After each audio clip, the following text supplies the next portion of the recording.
بسم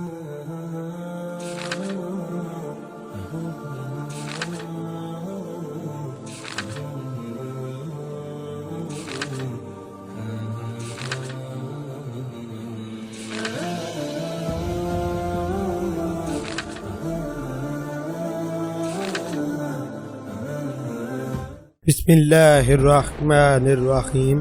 حضرت موسیٰ علیہ السلام نے بنی اسرائیل کو دریا کے پار لے جانے کے بعد قربانیوں کا انتظام حضرت ہارون علیہ السلام کے سپرد کر دیا۔ بنی اسرائیل اپنی قربانیاں حضرت ہارون علیہ السلام کے پاس لاتے اور وہ ان قربانیوں کو مذبح میں رکھتے جہاں آسمان سے آگ اتر کر انہیں کھا لیتی۔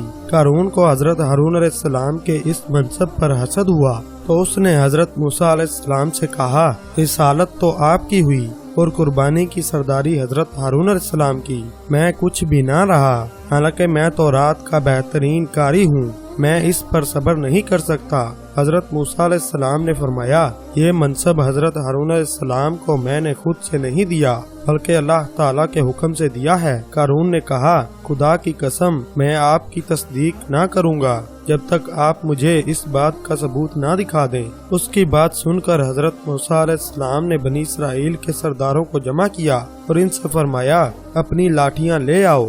وہ لاٹھیاں لے آئے تو حضرت موسیٰ علیہ السلام نے ان سب کو اپنے خیمے میں جمع کیا اور رات بھر بنی اسرائیل ان لاٹھیوں کا پہرا دیتے رہے۔ صبح کو حضرت ہارون علیہ السلام کا عصا سرسبز و شاداب ہو گیا اور اس میں پتے نکل آئے۔ حضرت موسیٰ علیہ السلام نے فرمایا، اے قارون، تو نے یہ دیکھا؟ قارون نے کہا، یہ آپ کے جادو سے کچھ عجیب نہیں۔ حضرت موسیٰ علیہ السلام اس کے ساتھ اچھی طرح پیش آتے رہے لیکن وہ آپ کو ہر وقت ایذا دیتا رہا۔ اس کی سرکشی و تکبر اور حضرت موسیٰ علیہ السلام کے ساتھ عداوت دم بدم ترقی پر تھی۔ ایک مرتبہ قارون نے ایک مکان بنایا جس کا دروازہ سونے کا تھا اور اس کی دیواروں پر سونے کے تختے نصب کیے۔ بنی اسرائیل صبح و شام اس کے پاس آتے، کھاتے کھاتے باتیں بناتے اور اسے ہنسایا کرتے تھے۔ جب زکوٰۃ کا حکم نازل ہوا تو قارون حضرت موسیٰ علیہ السلام کے پاس آیا اور اس نے آپ سے طے کیا کہ درہم و دینار اور مویشی وغیرہ میں سے 1000واں حصہ زکوٰۃ دے گا، لیکن جب گھر جا کر اس نے حساب کیا تو اس کے مال میں سے اتنا بھی بہت کثیر ہوتا تھا۔ یہ دیکھ کر اس کے نفس نے اتنی بھی ہمت نہ کی اور اس نے بنی اسرائیل کی ایک جماعت جمع کر کے کہا، تم نے حضرت موسیٰ علیہ السلام کی ہر بات میں اطاعت کی، اب وہ تمہارے مال لینا چاہتے ہیں تو تم اس بارے میں کیا کہتے ہو؟ انہوں نے کہا، آپ ہمارے بڑے ہیں، جو آپ چاہیں حکم دیں۔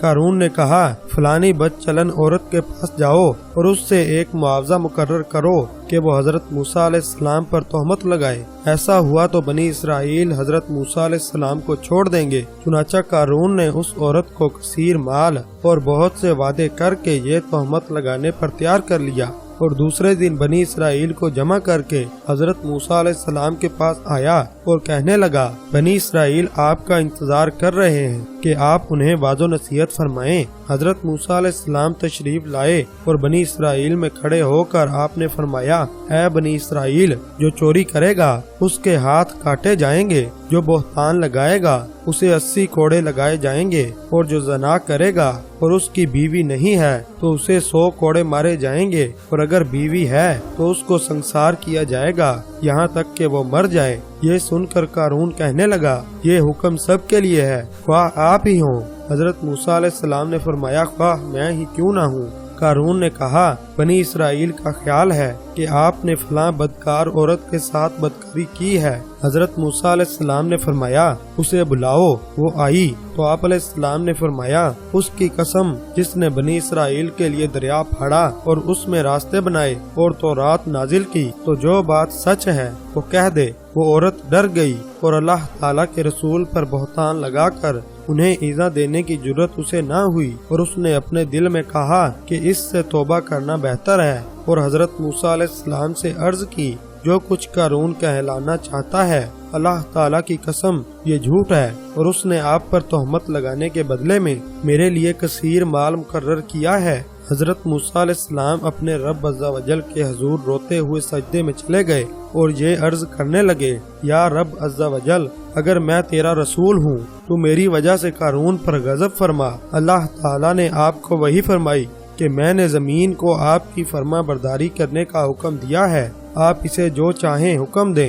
حضرت موسیٰ علیہ السلام نے بنی اسرائیل سے فرمایا، اے بنی اسرائیل، اللہ تعالیٰ نے مجھے قارون کی طرف بھی اسی طرح رسول بنا کر بھیجا ہے جیسا فرعون کی طرف بھیجا تھا، لہٰذا جو قارون کا ساتھی ہو وہ اس کے ساتھ اس کی جگہ ٹھہرا رہے، اور جو میرا ساتھی ہو وہ اس سے جدا ہو جائے۔ یہ سن کر سب لوگ قارون سے جدا ہو گئے، اور 2 شخصوں کے علاوہ کوئی قارون کے ساتھ نہ رہا۔ پھر حضرت موسیٰ علیہ السلام نے زمین کو حکم دیا کہ انہیں پکڑ لے، تو وہ لوگ گھٹنوں تک دھنس گئے۔ پھر آپ نے یہی فرمایا تو وہ کمر تک دھنس گئے۔ آپ یہی فرماتے رہے حتیٰ کہ وہ لوگ گردنوں تک دھنس گئے۔ اب وہ بہت منتیں کرتے تھے، اور قارون آپ کو اللہ تعالیٰ کی قسمیں اور رشتہ داری کے واسطے دیتا تھا، مگر آپ علیہ السلام نے اس طرف توجہ نہ فرمائی، یہاں تک کہ وہ لوگ بالکل دھنس گئے اور زمین برابر ہو گئی۔ حضرت قتادہ رضی اللہ تعالیٰ عنہ فرماتے ہیں، وہ لوگ قیامت تک دھنستے ہی چلے جائیں گے۔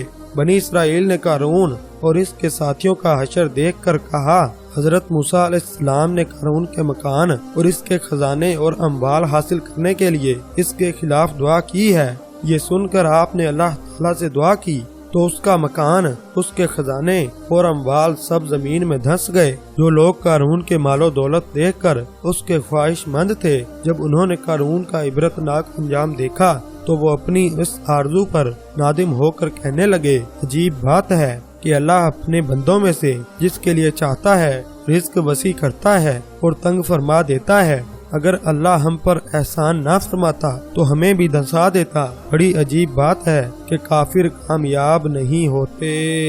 تو امید کرتا ہوں کہ آپ کو آج کی ویڈیو بہت پسند آئی ہوگی۔ ایک مرتبہ درود پاک پڑھ لیں، اپنا بہت سارا خیال رکھیں، دعاؤں میں یاد رکھیں۔ اللہ حافظ۔